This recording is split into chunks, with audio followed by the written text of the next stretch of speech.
надежды на то, что, как лучше сказать, перевоюем, перетерпим, то есть я в обороне, и я его перемолю, здесь получается не совсем так. И вот эту дорогу перекрыли, и в Крым, и уже пошли разговоры о высадке десанта в Крым. Несомненно. Даже вот это вот. Чертим линию разграничения там, где стоим. А вот теперь попробуй проведи эту линию разграничения, если по картам каждый считает, что это его территория, 30-40 километров разницы, и вот борьба-то идет, на переговоры будет за эти 30-40 километров. Ну-ка, пойди, проведи линию разграничения в Купянске.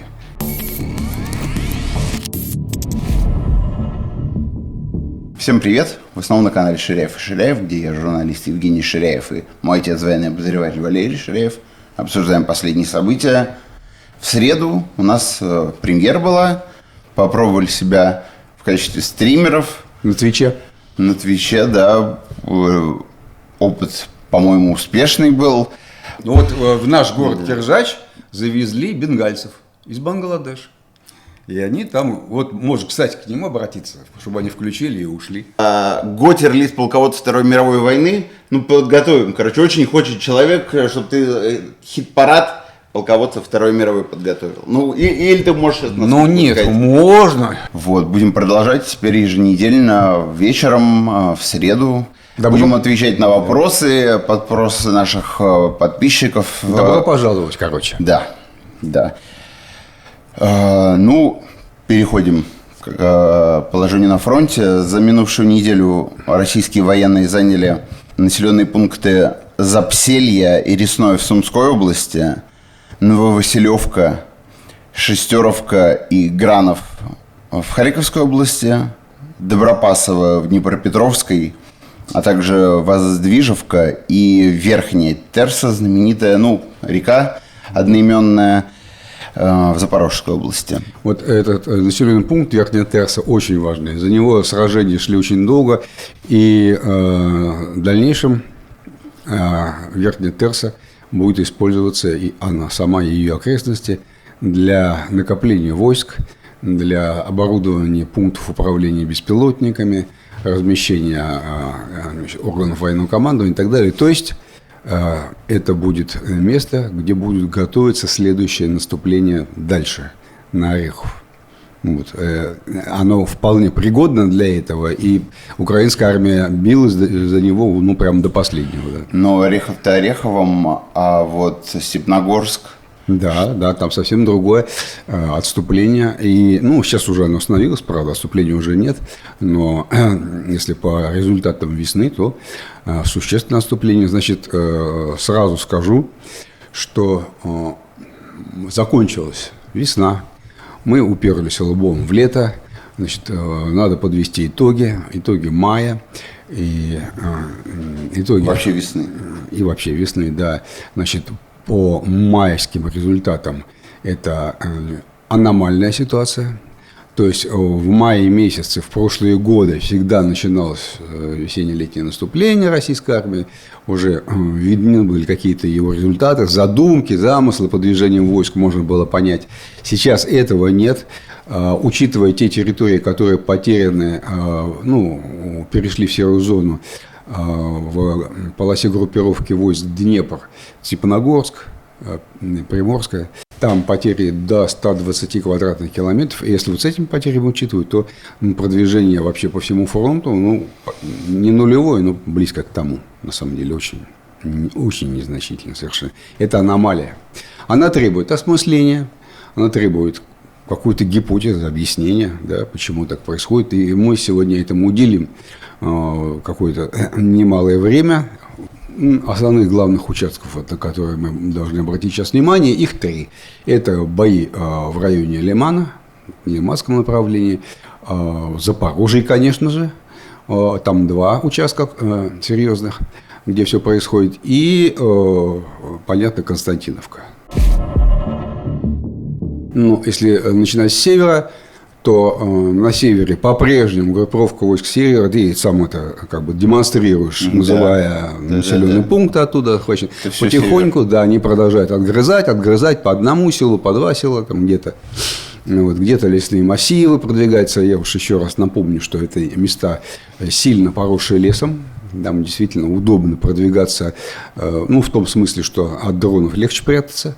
Продолжается движение, которое заставляет Сырского по-прежнему уделять этому участку больше внимания, чем требуется. Там не такие большие силы задействованы, совсем не такие большие силы. И все-таки приходится перебрасывать туда резервы, откуда мы уже говорили, в значительной степени с Купянска.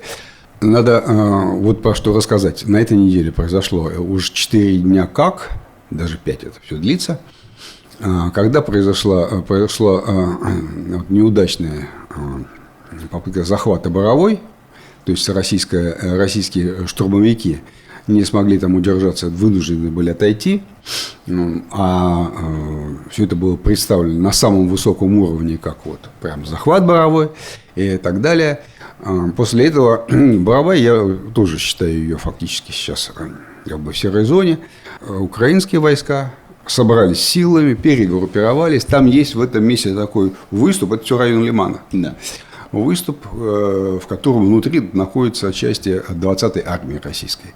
И под корень ударили с 2 мест, стали развивать контрнаступление с тем, чтобы отсечь и окружить вот эти части 20-й армии. И, в общем, не очень получилось. Вот уж который день все это идет. Наступательный порыв исчерпался, на мой взгляд, этого действия. В первую очередь, скорее всего, потому что незначительные силы были задействованы. Но туда направили части, в том числе запрещенного в России корпуса Азов. Это такое соединение как бы опытное. И не просто так. Значит, я просто предполагаю, что это политическое наступление. То есть, поскольку Герасимов объявил, что Боровая все захвачена, украинская армия получила команду из Киева немедленно там начать какие-то действия, которые покажут, что не то, что не захвачено, а там русские отступают вообще. Вот.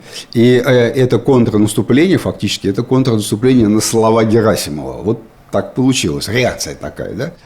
Тоже политически мотивированная атака. В Купянске работает сейчас группировка войск «Запад». Да, и она неуклонно продвигается. В общем, вот Оскол, вот та часть, реки, которая отсекла украинские войска на восточном берегу в этом плацдарме, в общем, практически сейчас находится в очень непростом положении. Да. Совсем непростом. То есть там прям вот и в самом городе Купянске, и в плацдарме южнее его, там, где Купянск-Узловой, вот о котором столько уж сказано, да, там прям вот постоянное, ежедневное продвижение российской армии. Этот плацдарм тает, и, в общем, все новые и новые кварталы в Купянске тоже российская армия занимает. Как ты заметил, из тех населенных пунктов, что я перечислил, ни один из них не был в Донбассе. Соответственно, что происходит там сейчас? Славянск, Лиман, самый главный, Константиновка. Самый главный участок Константиновка. Это первый из городов этой вот агломерации, который должен быть уже, судя по всему, в скором времени занят. Как в скором времени? Исчисляется это скорое время месяцами. Вот.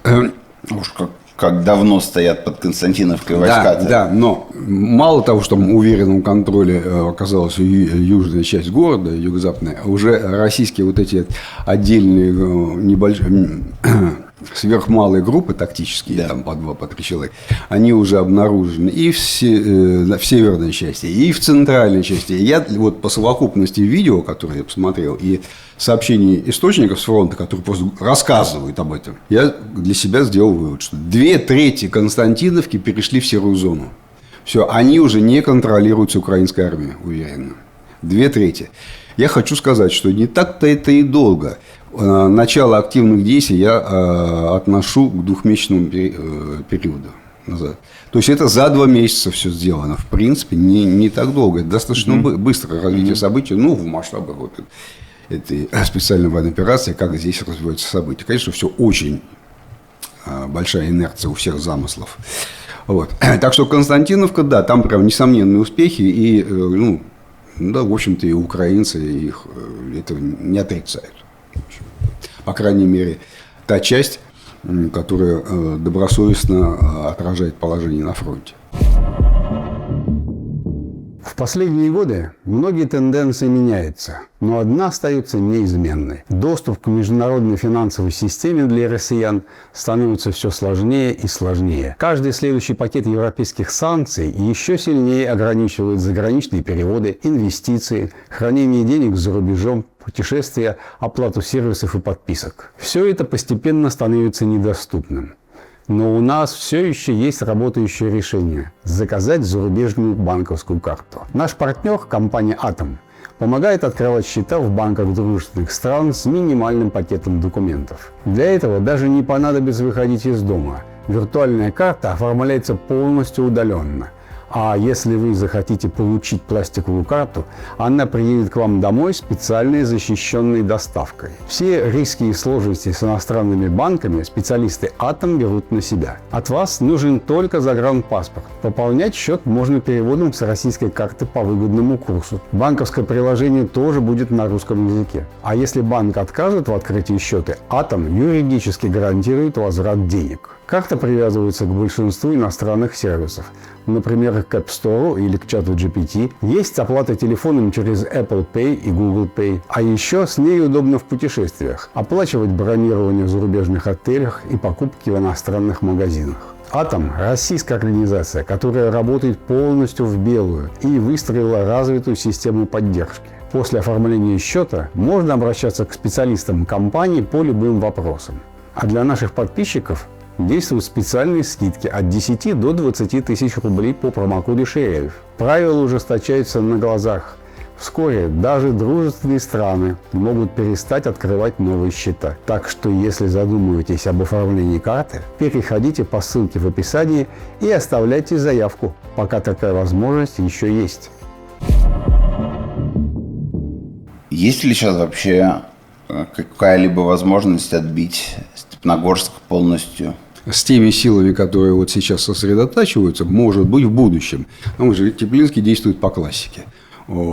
Перед превосходящими силами противника он начал оборонительную операцию, и его задача просто истощить наступающие, так сказать, войска. Тот, можно сказать, поэтический термин, который мы постоянно применяем, на самом деле настоящий военный термин из учебников, да? Наступательный порыв. Вот этот наступательный порыв ВСУ в Степногорске, он, в общем, сейчас исчерпался, так будем говорить. То есть фактически там все встало. ВСУ дальше уже не продвигаются, все. Они больше не... Но поскольку территория, которую заняли, довольно приличная, я уже говорил, это около 120 квадратных километров, действуют такие качели. То есть с этой стороны они напирают, и там рядом, им кажется, что вот скоро уже Крым, а за Ореховым со стороны Гуляйполя продолжает наступать, вот мы про Верхнюю Терцу сейчас рассказывали, да, группировка войск Восток. То есть все не так однозначно, да, и в советской, и в российской, как преемнице военной науки, есть важная очень часть развития успеха, называется. То есть, если у тебя где-то что-то получилось, ты прорвался, там где-то что-то обозначился, то есть надо выполнить обязательно какие-то правила, действия, совокупность этих действий правильно предусмотреть, чтобы у тебя пошло в этом месте успех развивался. И надо, чтобы дальше пошел. Значит, вот этой части у нас во время всей СВО практически не было. Хотя это очень важная часть военной науки. И у американцев, и у других, так сказать, военных в других странах по-другому просто называется, но эта часть развития успеха, она в военной науке прям важнейшая. Вот. Украинская армия, наступая на войска Теплинского сейчас, никаких перспектив развития успеха не имеют вглубь. Не имеют. То есть это действия тактические или оперативные. В лучшем случае даже они оперативно-тактические по большей части. То есть оттеснили, а дальше и вот тут мы обнаруживаем большие надежды в украинском сообществе блогеров и так далее. Уже готовится. Да, прямо планы озвучиваются, что, во-первых, можно предполагать наступление вдоль берега Днепра до Энергодара, Это городок, в котором живут Атомщики. которые обслуживают Запорожскую атомную станцию. То есть захват Энергодара, захват Запорожской атомной станции, ну, с той стороны, со стороны Днепра, ну, через Днепр переправить, ну, очень мудреная задача, с огромными потерями, я не представляю. Был опыт в Крынках, он показал, что это просто беда. Такие задачи стоят перед армией. Ты потеряешь огромное количество военных. И другая часть, другая ветвь таких оптимистических планов, как бы, это наступление в сторону Крыма, паралич вот этой дороги, которую сухопутный мост в Крым называется.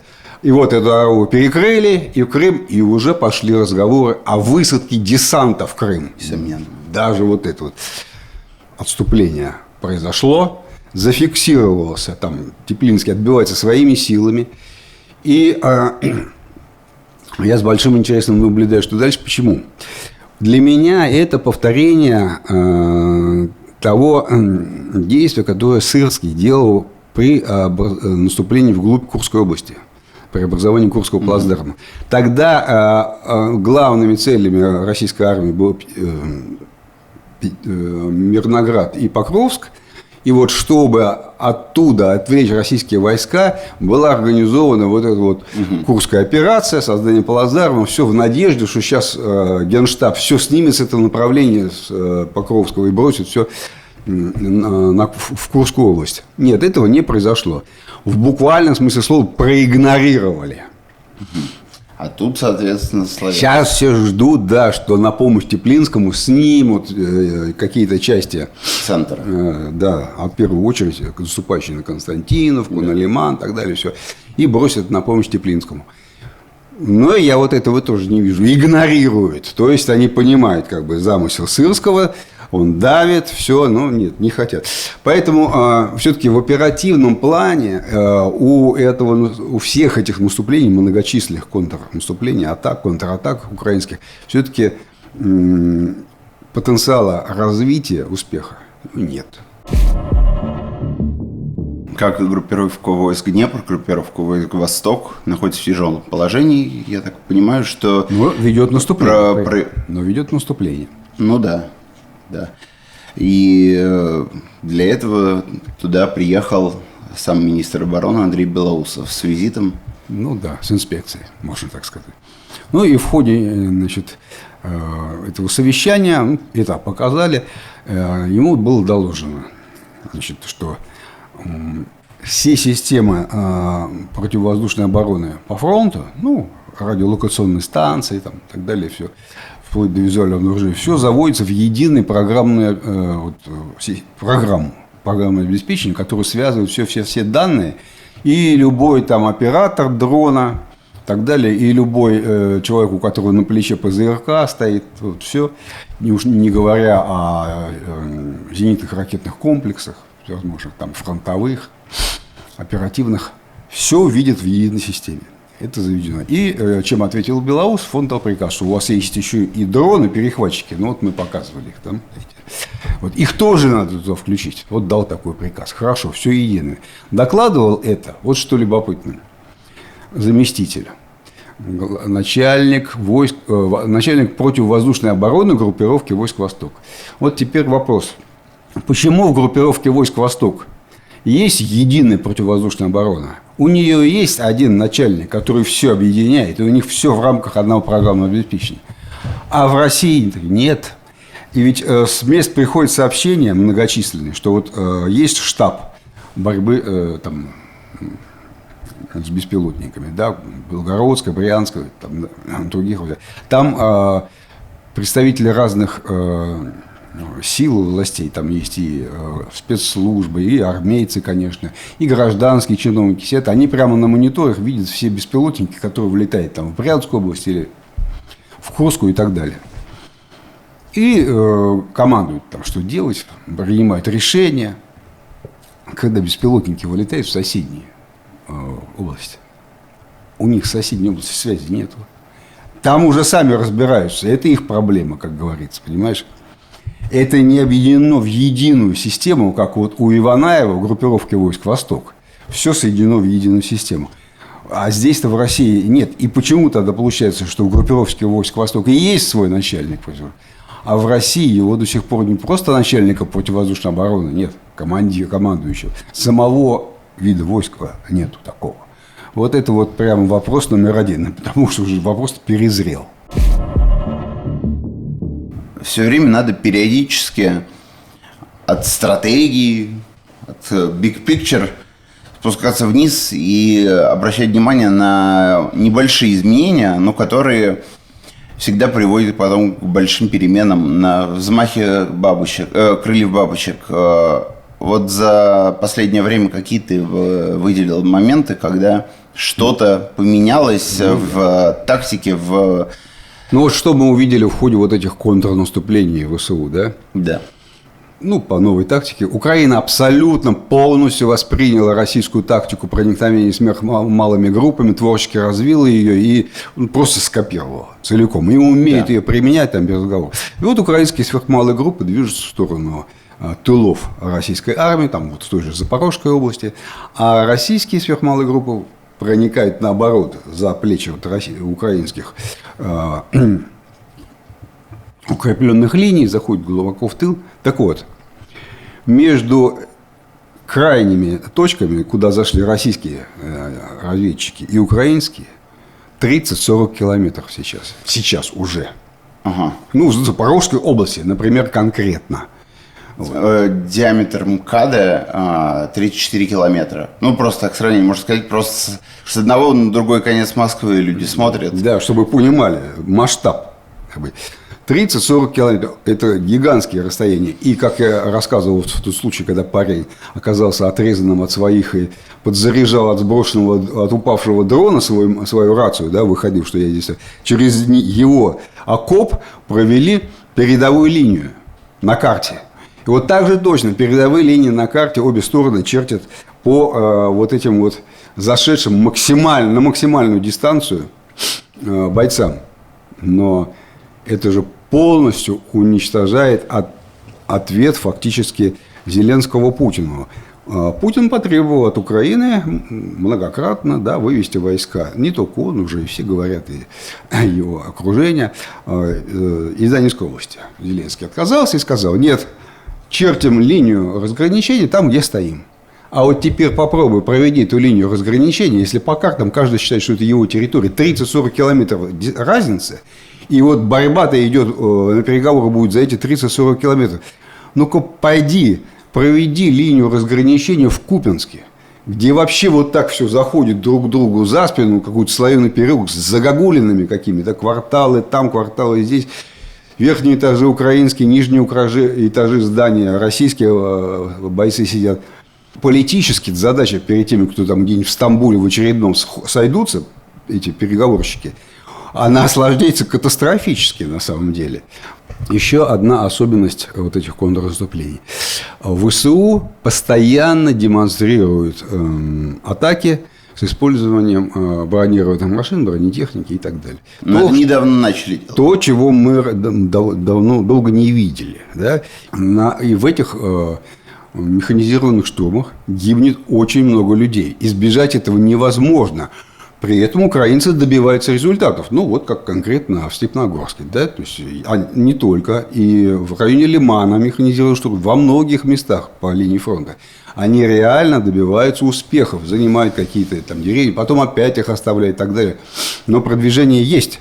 При этом теряется много людей. То есть, это вовсе не глухая оборона. Они так и рассуждают, что если это противник организует, то это мясной штурм, в котором гибнет. А если это твоя армия, значит, соответственно, на бронетехнике продвигается, то это смелая атака с использованием бронетехники. Мы с тобой применяем одно единственное слово – механизированный штурм. Все.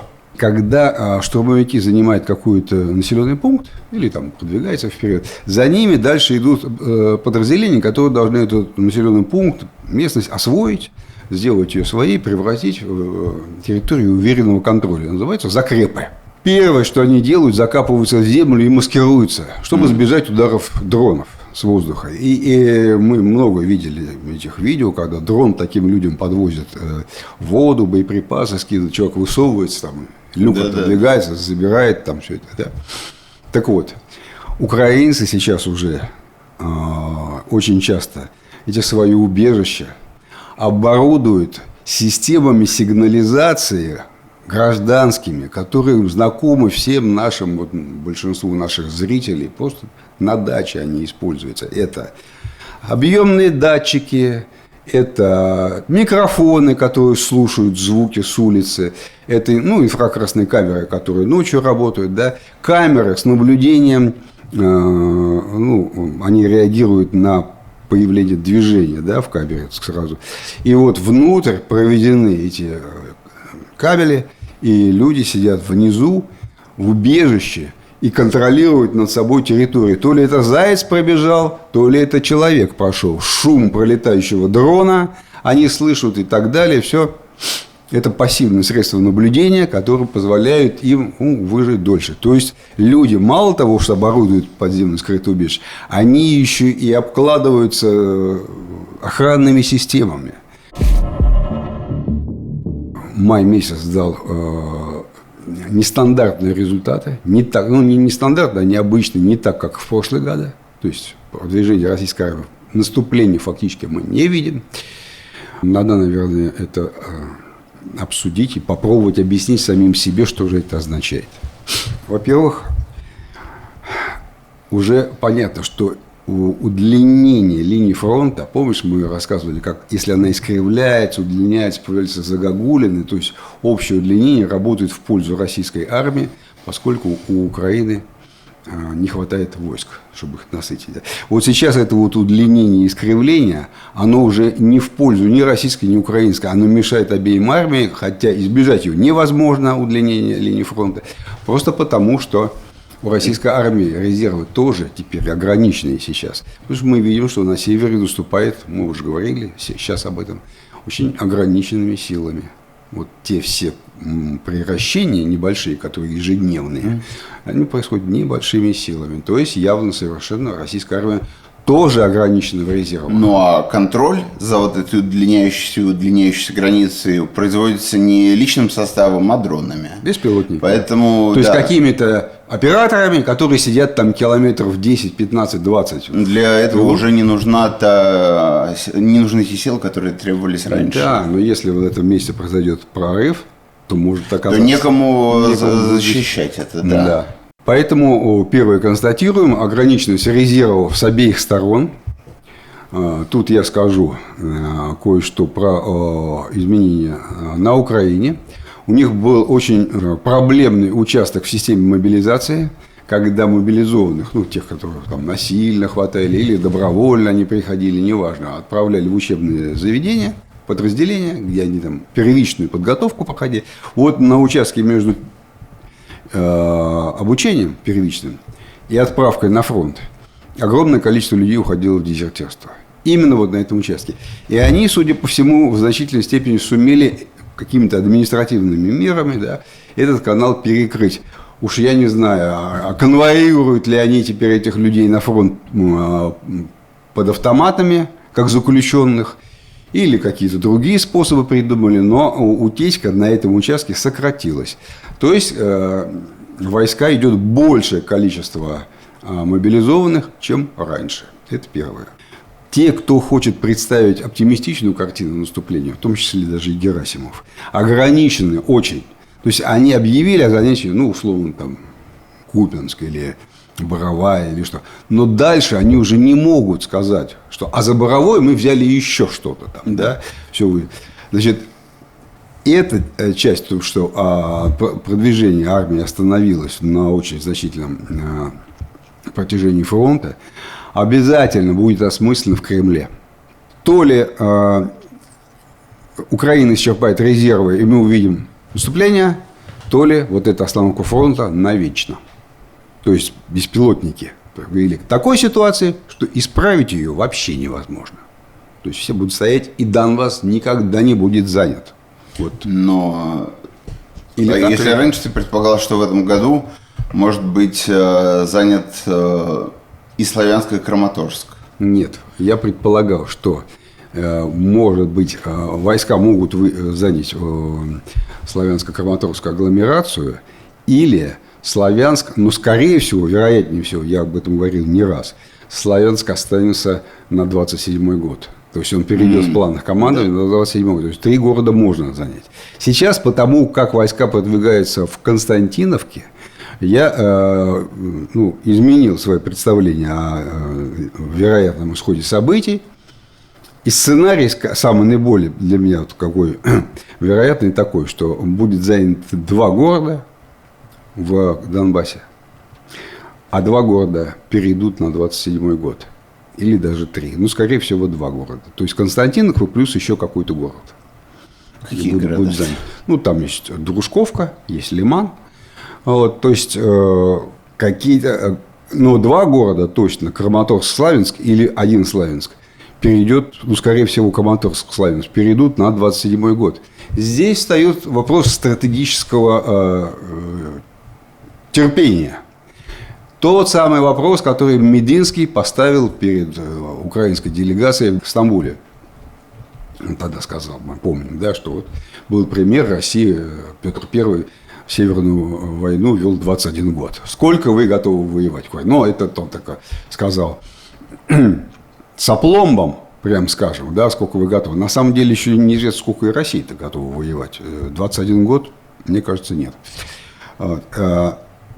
И здесь вопрос, готова ли Россия перейти в следующий год с тем же планом захват Донбасса, выход на административные границы Донецкой области. Я считаю, что абсолютно реальная цель по состоянию экономики, по состоянию общества на сейчас. Вот если так все будет, вполне российская команда не может перенести эту цель на 27-й год. Скорректировав планы. Я думаю, что все-таки взятие Константиновки, вопрос решенный. Есть одна часть этого ребуса, которую я постараюсь показать так, как я ее вижу. Она для меня важна. Это потери сторон. Значит, конечно. Ну, это твоя вещь, о которой ты постоянно говоришь, о восполнении, пополнении. Да, но какое число, как это происходит? Значит, существует, если мы будем говорить о вычислении минимального количества, существуют методы, которые позволяют минимальное количество, не ниже чем, да, погибших, там или здесь, вычислить более или менее близко к истине, и эти методы вызывают доверие. Почему? Люди, исследователи, в том числе и военные, считают целые команды по некрологам, объявлениям. В первую очередь в социальных сетях. Это же не официальное заявление, да, объявление в газетах, как раньше печатали никого. Нет, просто сообщение о гибели близкого человека. По некрологам или по объявлениям таким. И в Украине существует официальный открытый реестр пропавших без вести, а в России существует реестр о наследстве, о переходе наследства. И если там есть молодые люди, признанные погибшими после того, как они пропали без вести, да, значит, по суду наследство переходит их, короче говоря, родственникам. Если все это вместе сложить, потому что пропавших без вести мы тоже считаем погибшими, почти всегда это так, почти всегда, то получается такая картина. В целом, в среднем, если всех их сложить, а потом разделить, потому что я не могу среди этих групп выделить тех, кому я больше доверяю или меньше, они приблизительно похожи. Но методика отличается, и методика требует всегда у них объяснения. Например, известно, что некрологи, и объявления, они не публикуются мгновенно. Они часто с запозданием ну, человек погиб, но ты этого еще не знаешь, там, так далее. То есть надо подождать несколько месяцев. Это все волнами таким. И начинает эти команды вводить коэффициенты вот с поправкой. Значит, там 0,0, там умножаем на столько, вот предположительно, если мы еще учтем тех, кого еще не объявили, то вот столько. Эти все коэффициенты, они имеют свое там, объяснение и так далее. У меня они не вызывают доверия особенного. Вот, поэтому, если все вместе, усредненно их посчитать, у меня получилось так, для себя делаю, что начиная с 22 года, с февраля, и до сегодняшнего дня, в среднем на 10 погибших, пропавших без вести украинских бойцов гибнет, пропадает без вести 17, приблизительно 16-17 российских военнослужащих. При этом российская армия за очень небольшим исключением временным, да, летом, осенью 22 года, практически постоянно находилась в наступлении. Наступает российская армия чрезвычайно тяжелым способом. То есть это не прорывы, которые переворачивают пирамиду потерь, когда окружение, наоборот, у обороняющегося потери увеличиваются резко, а у наступающего сокращается. А как раз наоборот, медленное продвижение, преодоление все очередных значит, оборонительных рубежей. В этой ситуации, по идее, должно быть 1 к 3, 1 к 4. А у нас 10/17, то есть 1 к 1,7. Намного меньше российских военных гибнет, чем должно было быть в наступлении, основываясь на статистике предыдущих войн. Это я связываю с тем, что Россия имеет преимущество в авиации, артиллерии, значит, и это они защищают поле боя вот такими американскими способами. Прикрывают наступление. Да, и это и частично компенсирует. Поэтому не такие... раньше же тоже так делали. Да. Поэтому за всю СВО вот такое соотношение. Оно может колебаться там по годам, по месяцам, там больше. Я в среднем считаю. Вот. Что это за соотношение? Для Украины это плохое соотношение на самом деле. Ну, конечно. Плохое, потому что Украина, Кто дольше продержится. Вот, если мы принимаем гипотезу о том, что у Украины с мобилизацией дела хуже, чем у России.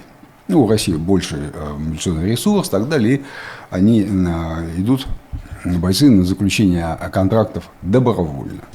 И если у Украины действительно вот такая ситуация, все хуже, то это означает, что никогда не наступит ситуация, когда Украина вырвется вперед в этой гонке.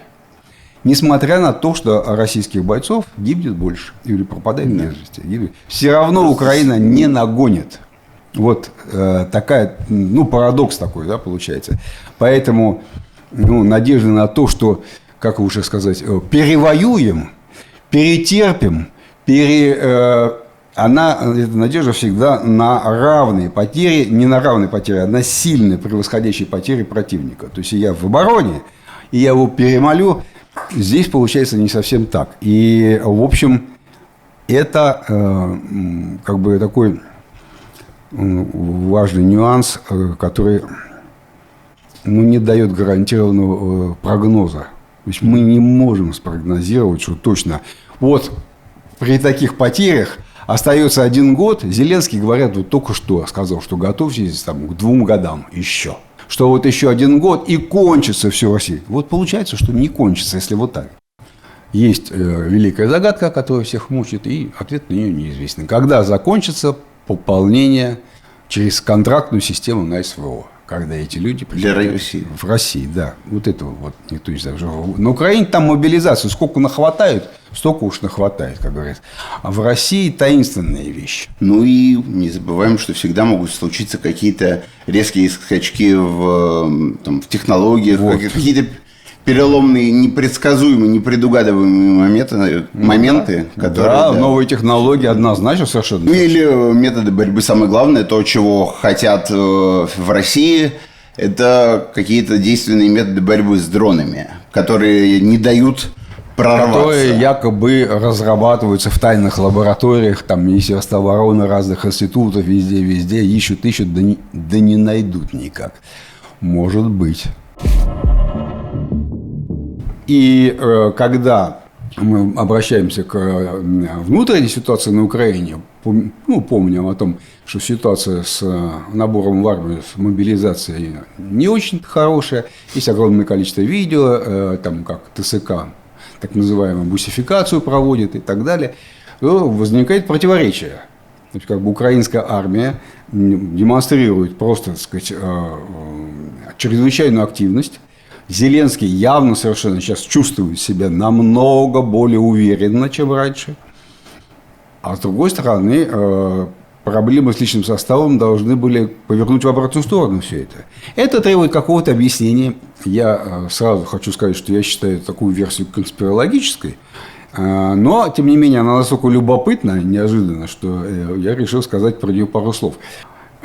Вот эти все видео силового задержания людей, мобилизации в армию украинскую, так называемой бусификации с драками, там даже и до убийств доходит, вот, они все реальны. Они есть и были, там все это, никто никого не был. Но их же десятки, хорошо, пусть сотни, а мобилизуют десятками тысяч. И на самом деле система вот эта вот мобилизационная украинская ТЦК действует очень хорошо. Очень грамотно. А это отдельные эксцессы. Но украинская сплоченная, так сказать, пропаганда и пресса специально, преднамеренно все это раздувала, преувеличивала, делала вид, что совсем все плохо, когда на самом деле не так. То есть мы дело имеем со стратегической кампанией дезинформации, чтобы ввести в заблуждение, ввести российское командование, не показывать, что настолько все плохо, а мы умираем. И в российской прессе тоже, естественно, это все муссировали. Да, а российская пресса с удовольствием об этом писала. С огромным. Вот так. Какая технология-то, а? Да, ну просто это глобально. Тут есть один момент, который мне, так сказать, вот военные указывают, что все-таки вот, наверное, обращать, вспоминать вот ту фразу знаменитую, что можно дурачить весь народ короткое время, можно длинное время дурачить часть народа, но невозможно долгое время дурачить весь народ. То есть, когда ты такую кампанию дезинформации глобальную проводишь, стратегическую, она может оставаться в тайне, какое-то время. Но невозможно 2 года вести кампанию дезинформации, которая останется в тайне. Это прорвется, все поймут, что это не так все на самом деле. Вот такое мнение. Но вообще объяснение довольно любопытно, потому что надо как-то объяснять ситуацию на фронте. То, что продолжается уже очень давно, это взаимные удары по энергетической инфраструктуре, по стратегическим объектам, по предприятиям. Это всегда связано с издержками. И, как ты постоянно отмечаешь, способностью стран восполнять убытки, когда речь идет о личном составе, резервы, когда речь идет о промышленности, то это страхование. И вот тут недавно «Коммерсант» выпустил материал со ссылкой на свои источники о том, что произойдут некоторые изменения в этой сфере. Они обсуждаются. Да. Они еще не наступили, да. Они обсуждаются. То есть государственный перестраховщик, монополист фактически, да, главная компания, которая покрывает страховые риски компаний от налета дронов, вполне возможно откажется в ближайшее время от компенсации потерь за налеты дронов, террористические акты, дальние бомбардировки и так далее. То есть, в принципе, теперь скажут всем предприятиям, которые, кстати говоря, в бюджет России вносят огромные суммы, что теперь вы сами должны компенсировать это, не будет никакой компенсации вам. Вполне возможно. И тогда предприятия, по идее, должны стимулировать их... вливание частного бизнеса в оборону. То есть сейчас предприятия особых стимулов заниматься обороной своих заводов нефтеперерабатывающих и многих других не имеют. Понимаешь? Ну, нафига, если мне все страховщик возвращает? Именно. Прилетели дроны, разбомбили, я потратил там 100 миллионов рублей, а страховщик мне 100 миллионов назад возвращает. Теперь... Тут такой кругообмен денег. Теперь, получается, так денег не будет, защищайся сам как хочешь. И вот они, по идее, в предвидении больших потерь от этих налетов должны срочно начать сами уже вкладывать деньги в защитные сетки, в эти создания мобильных огневых групп, закупки приборов радиоэлектронной борьбы, которые эти должны глушить, так сказать, ну, спуфинг, да, должны искажать сигналы спутниковой навигации и так далее. Какие-то зенитные комплексы можно покупать. Вот эту елку, которая без боевой части просто кинетическим ударом сбивает. Ну и много чего еще. То есть сами должны заниматься. Но это существенное следствие стратегической украинской кампании по нанесению ударов по объектам нефтепереработки. Поскольку Украина нацеливает все, ну не все, но подавляющую часть своих усилий на узком участке и прорывает его, ну имеется в виду нефтянка. Но российская кампания ударов по украинским тылам ведется по другому принципу. Там обстреливаются объекты тактического и оперативного звена. Там стратегических объектов уже нет. Есть газодобыча. Она обстреливается ни шатка, ни валка. И есть железная дорога, локомотивы. Не ведется кампания охоты бесконечно за локомотивами по всей Украине. Нет этого. Есть эпизодические такие. И усилия распределены по всей Украине. В результате можно легко установить, и все эти делают, реальный ущерб российской экономике. Никто не может сложить результаты российских ударов по украинской экономике за длительное время и показать ущерб. Это просто невозможно. Потому что на Украине, во-первых, очень мало, как я сказал уже, стратегических объектов. И, кстати говоря, остались последние атомные электростанции, которые нельзя трогать. Вот.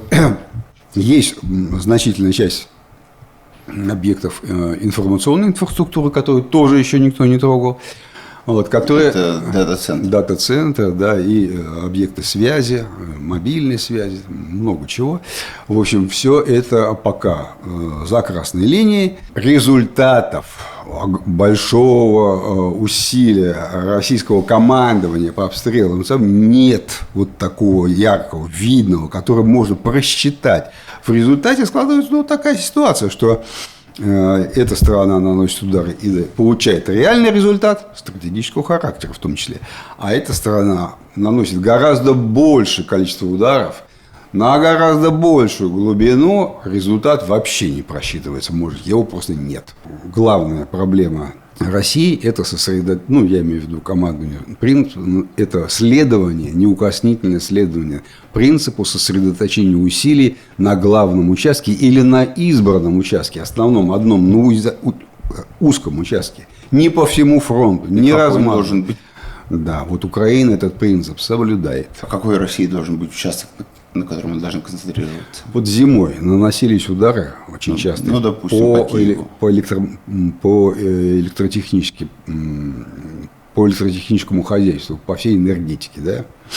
Но помимо них еще очень-очень много ударов было по другим объектам. Не сосредотачиваться вот только, чтобы вот только на электростанциях и только на, допустим, трансформаторах. Да, такого не было. Термин «война в заливе», он еще того используется, я так понимаю.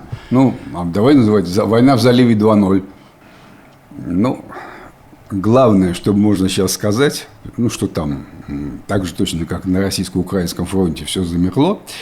Главное, что мы можем сказать, это многочисленные, постоянные заявления различных там, высших чинов американских, ну, в первую очередь, Трампа самого, да, о том, что вот-вот уже будет заключен договор с Ираном. Вот уже мы на пути. Через 4 дня, через неделю мы находимся на правильном пути. Это, по моему глубокому убеждению, если сравнивать это со скачками цены на нефть на бирже, просто сознательная политика управления биржевой ценой нефтепродуктов с помощью словесных интервенций. И, между прочим, работает. Все получается у них. Что делает Иран? Он немедленно все это опровергает в ту же секунду. Ничего мы не договорились. Нет никаких даже... О чем вы... А те говорят, нет, мы уже все на пороге соглашения. Все это. И у Ирана не получается дезавуировать. Вот, например, только что Иран обстрелял гражданские танкеры, которые пытались без оплаты, без его разрешения пройти через Арбузский пролив. Американцы немедленно нанесли удар по вот этим вот москитному флоту, по небольшим этим лодкам, по корабликам, которые там носятся по Арбузскому проливу и атакуют танкеры. Утопили несколько штук, погибли иранские моряки, вроде как возобновление военных действий. Еще они остров в Арбузском проливе обстреляли, нанесли удар, тоже народ погиб. И при этом сразу же одновременно сообщают. Это просто наша реакция. Это не означает, что закончено перемирие и переговоры. Перемирие продолжается. То есть утопили, нанесли удар. Нет, перемирие все равно продолжается. Вот таким странным образом все это идет. В общем, по большому счету ничего не происходит. А говорильня бесконечная, на которую Трамп гораст, она управляет ценой на нефть. У нас на Бусти выходил кусочек, не вошедший в прошлый выпуск, про то, как украинцы запускают американский дрон «Камикадзе» с воздушного шара, и эта технология уже на фронте. Как выяснилось, да, не прошло и буквально несколько дней, как в Севастополе доложили, что прилетели воздушные шары, на них болтаются эти дроны «Хорнет», которые, так сказать, там очень большой у них радиус действия, до 100 километров и более. Их позбивали, эти шары. То есть я сразу говорю, что у этой технологии есть недостатки, она не идеальная, да? Но посмотри, какой короткий промежуток между испытанием и боевым применением. Буквально несколько дней. Так, посмотрели на полигоне, работает, все, получилось, вперед. То есть это, конечно, очень быстро, очень быстро. А испытания, ты уверен, что были недавно? Да, в течение недели. Нет, может быть, они были проведены, на самом деле, довольно давно, просто опубликовали информацию об этом недавно. По картинке, как вы сказали, это уже зелень, это все-таки уже весна. В любом случае. То есть скорость разработки, скорость реакции на изменения очень высокая. Украинцы демонстрируют. Конечно же, Путин многократно говорит, что надо работать на упреждение, надо раньше противника все начинать. Пусть покажут. По крайней мере, сейчас я от этой системы с воздушными шарами многого не жду. Но ее можно совершенствовать. 26 мая Южная Корея распространила официальный документ, который так прямо называется, о развитии строительства атомных подводных лодок в Республике Корея. Помнишь, мы рассказывали про бразильскую подводную лодку? Там фишка-то в чем? Что Бразилия отказалась от атомной бомбы, в конце концов. Сказали, подводную лодку мы сделаем свою собственную. При помощи Франции. А теперь мы вспомним, что австралийцы тоже хотели получить свои собственные атомные подводные лодки, получить новую отрасль судостроения фактически ядерного. Обратились за помощью, в кооперации работали, к французам. Французы под лодку «Барракуда» хотели им переделать под их требования. У французов не получилось договориться с австралийцами. Австралийцы, по-хорошему, если так рассуждать, они, в общем-то, их кинули, французов. Потому что обратились к американцам. Сказали ладно, если строить подводные лодки атомные, то, пусть американцы. Кончилось тем, что американцы им предложили на сборку собственной атомной лодки «Вирджиния». Подводные, атомные. Но это полностью изготавливающаяся, самая главная часть, это где? В Соединенных Штатах. Это не австралийские технологии. А корейцы, так же, как и бразильцы, свои собственные атомные подлодки делают. Почему? Уж не делает ли отец корейского народа, он же великий сын корейского народа, Ким Чен Ын, свою атомную подводную лодку, на которую Южная Корея решила ответить строительством собственной атомной подводной. Может быть, Северная Корея начала там где-то у себя в тайных верфях. Они, в принципе, могут обратиться к Путину и сказать, что у нас военный договор, дайте нам ядерные реакторы, а у России есть старого образца ядерные реакторы, которые, это не топ-технологии, они устаревшие, можно, в принципе, их передать корейцам. И тогда они замастырят собственную атомную подлодку. Зачем Северной Корее, я имею в виду, почему Южная Корея должна опасаться атомных подводных лодок Северной Кореи? Если уж нападение, то Северная Корея не будет же использовать подлодки для того, чтобы напасть в Корею, когда у них Сеул, грубо говоря, уже рядом с границей. Будет. Они очень амбициозные, севернокорейцы. Они хотят быть, как все большие государства. Своя атомная программа, своя ракетная программа, межконтинентальные ракеты. А теперь это вопрос между мировой доминацией, там, допустим, но угрозу Кореи, Южной Кореи, Северной, представляет не при помощи в первую очередь авиации, армии, там, в чем. Да. Но флот у Северной Кореи существует.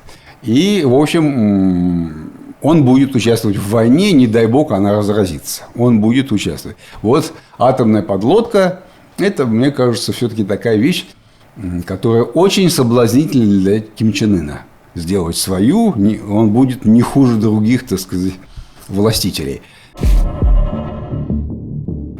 Тебя впечатлила новость о том, что шведы презентовали дрон лесоруба.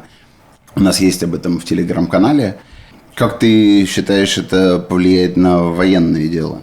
Ты знаешь, дроны, вертолеты, беспилотные вертолеты, это вещь известная. И они еще в 60-х годах беспилотники вертолетного типа начинали производить.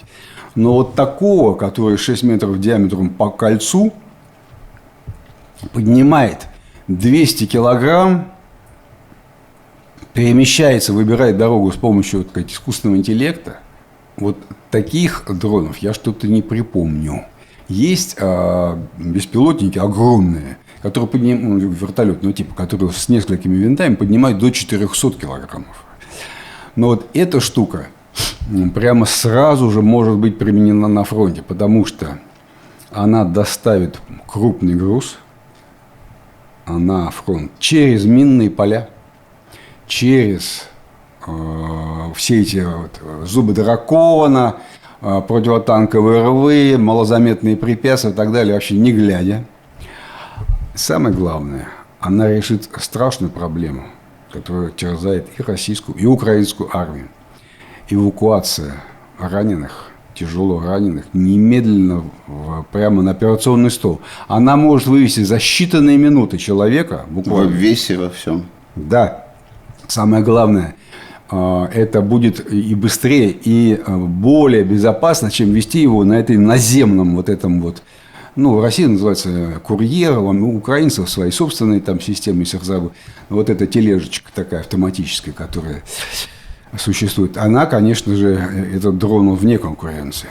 Понятно. Насколько есть возможности масштабировать производство, сделать их много, и кто-нибудь сделает ли это, не знаю, но это прямо может стать новым словом. На этом у нас все. Спасибо, что посмотрели.